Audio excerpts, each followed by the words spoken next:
ध्यान आता है कि बचपन में हम आरएसएस को लगभग अछूत मानते थे। अगर अछूत न कहें तो त्याज्य तो कहना ही होगा। हमारा ग्रामीण समाज पढ़ा लिखा था। अधिकांश कांग्रेसी या वामपंथी विचारधारा के लोग थे। उन पर बंगाली आधुनिकता का बड़ा भारी भरकम प्रभाव था। एक तरह से कथित बंगाली पुनर्जागरण से वे अभिभूत थे। अपनी संस्कृति का मान था, किंतु दैन्य भाव अधिक था। तब हमारे गांव के पढ़े लिखे लोगों की सांध्य वार्ताएं कांग्रेस केंद्रित हुआ करती थी। नेहरूवियन आदर्श सर्वोपरि था। साहित्य आदि पर जो थोड़ी बहुत बातचीत होती थी वह बंगाली कवि लेखकों से आक्रांत रहती। उन दिनों में संघ लगभग अनाम था। संघ के किसी अवदान की कोई चर्चा हमने सुनी हो ऐसा ध्यान नहीं आता। इतना अवश्य ध्यान है कि संघ को हम उपहासात्मक दृष्टि से देखते थे। अच्छा, संघी हो। संघी यानी अपढ़, मुसलमानों का जन्मना बैरी और भारत विभाजन का अग्रणी। एक ऐसी विचारधारा के पोषक लोग जो भारत की गुलाबी गंगा जमनी तहजीब के विरोधी थे। कांग्रेस के नेताओं यथा नेहरू, इंदिरा गांधी आदि को हम महान मानते थे, देवी देवता स्वरूप। उन दिनों यह माना जाता कि जो पढ़ा लिखा है वह अनिवार्यतः मार्क्सवादी नेहरूवियन होगा। इस विचारधारा की जड़ें आजादी के बाद 2 दशकों में गहरी हुई। यह हिंदुओं में पनपाई गई आत्मघृणा या आत्मविस्मृति का एक क्लासिकल युग था, जहां कांग्रेसी वामपंथी विचारधारा का प्रचार प्रसार बड़े ही शांतिपूर्ण तरीके से हो रहा था। सत्ता में बैठे शीर्ष के लोगों ने ऐसी हाथ की सफाई दिखलाई कि हमारी स्मृति, हमारा भूत, हमारी परंपरा, हमारा आत्माभिमान सब कुछ धुंधला होता चला गया।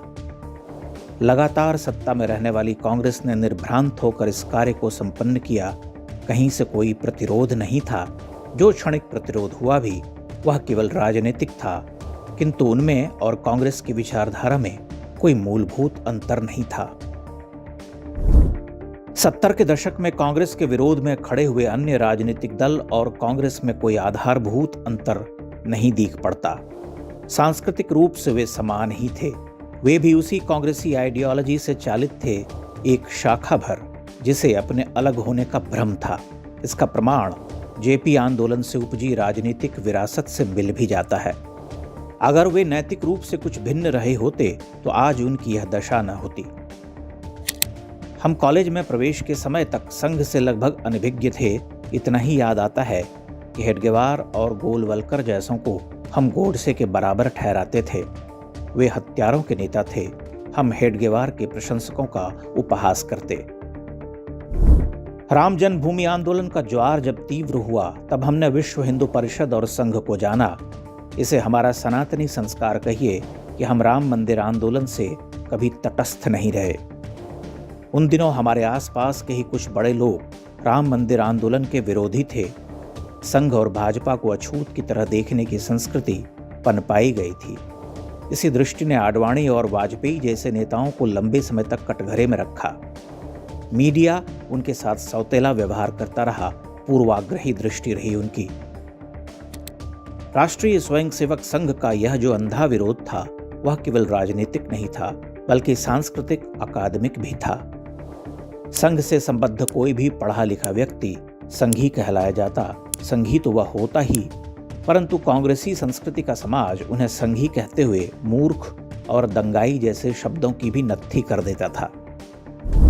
मैं देख सकता हूं कि आज तक किसी खूंखार आतंकवादी के लिए भी उनके मन में उतनी घृणा नहीं हुई जितनी घृणा संघ के विचारकों के लिए रही। अब उसी संघ के विचारों पर सरकार केंद्र में 1 दशक पूरा बिता चुकी है। इन वर्षों में भारत में ऐतिहासिक परिवर्तन हुए। संभवतः हिंदुओं ने कभी कल्पना भी न की होगी, लेकिन उन्हें कैंसिल करने की संस्कृति अभी लगभग पूर्ववत है। कांग्रेसी संस्कृति हमारी पीढ़ियों में पैठ बना चुकी है। इसलिए ऐसा कोई भी व्यक्ति जो संघ की विचारधारा का प्रशंसक या उसका करीबी है, बौद्धिक परिदृश्य से दूर रहता है। वह बौद्धिक या अकादमिक परिदृश्य जो पिछले 60-70 वर्षों में इतिहास, साहित्य, कला, संगीत आदि में रचा गया, जिसके नियंता निर्देशक विचारधारा विशेष के लोग होते रहे। आडवाणी जी को भारत रत्न दिया गया तो लिबरल्स छाती पीट रहे, लोकतंत्र की हत्या का विलाप कर रहे, किंतु मोदी युग एक प्रस्थान है। आडवाणी को भारत रत्न दिए जाने के साथ ही संघ के प्रखर विचारकों, योद्धाओं को देशव्यापी स्वीकार्यता दिलाए जाने का आरंभ भी हो चुका है।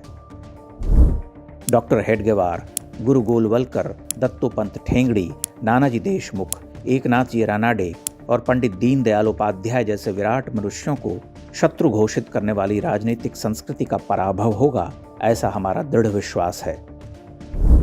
ये महापुरुष देशव्यापी स्वीकार्यता पाएंगे, लोग इनके संघर्ष और तप त्याग से परिचित होंगे, जान पाएंगे कि हिंदुओं के लिए इन महापुरुषों ने कैसे अपना जीवन होम कर दिया। आज भारत का विशाल समाज देख रहा कि उसके नायक कौन हैं, बाबर, अकबर या महाराणा और शिवाजी।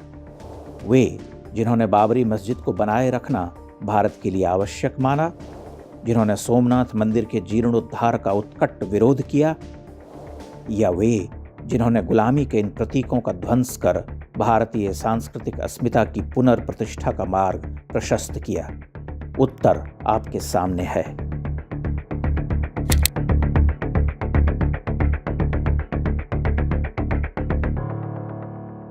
इंडेक्स ऑनलाइन के वीडियो समाज को समर्पित हैं।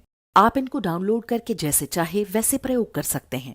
चाहे तो आप हमारे टेलीग्राम चैनल से जुड़ सकते हैं, वहां सारे नए पुराने वीडियो आपको मिल जाएंगे।